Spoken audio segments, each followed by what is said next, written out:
大家好，我是马医生。新冠之后咳嗽反反复复老不好怎么办啊？那么针对这个咳嗽的话呢，我们中医认为也是要辨证论治，找准病机，效果才好啊。那么这个咳嗽的话呢，通常来说呢，分成3种情况啊，一种是风寒咳嗽，一种是痰热咳嗽，还有一种是阴虚燥咳。首先说风寒咳嗽啊，这个风寒咳嗽的话呢，也比较好鉴别。首先我们来看舌头，舌苔的话呢，伸出来一看是这种白色的啊。那么受凉吹冷风容易咳嗽，而且这个痰的话呢，咳出来是白色的而且平时这个人怕冷怕风遇凉风容易打喷嚏流鼻涕那么痰呢还比较稀这种呢就是风寒咳嗽了。那风寒咳嗽怎么办呢？那么在这里面呢，给大家分享一个可以参考的中成药叫做通宣理肺丸这通宣理肺丸它就是一个散风寒去燥湿化痰止咳的这样一个中成药那么除了风寒咳嗽的话呢，其次的话呢，就是刚才说的痰热咳嗽。所谓痰热咳嗽就是这个痰呢是偏热的痰中有热而且肺中也有热这种痰呢，重点表现在这个痰呢，它发黄发黏，不太容易咳出来而且我们看舌头，舌苔的话呢，是偏黄的，舌体呢是偏红的这种的话呢，是一个痰热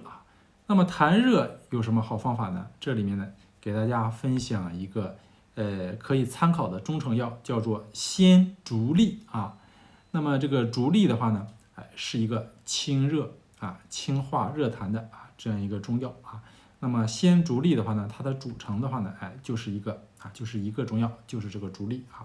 那么有很好的清化热痰的作用那么最后一个呢，就是一个燥咳阴虚燥咳说阴虚燥咳是什么表现呢？就是这个干咳无痰这个我们老百姓讲叫打空腔就是这个抠抠的就是咳嗽，但是的话呢没有痰这种情况呢，尤其是小孩子更常见到了这个夜里睡觉的时候，或者早上起床之前呢，咳嗽呢比较厉害有的时候咽喉很痒，然后不停的咳嗽有的人咳得肚子都痛，但是的话呢没有痰这种的话呢，我们中医辨证呢属于阴虚肺阴虚一个燥咳干燥。那么这种的话呢，我们要养阴清热润燥止咳那么这一个呢，可以参考一个叫做百合固金丸属于百合固金丸呢，里边呢是以百合为君药那么这个固金呢，指的就是这个肺肺在五行当中属金就是以百合为君药里面呢加上了地黄沙参、枸杞、麦冬这一类养阴清热的来养肺阴止咳嗽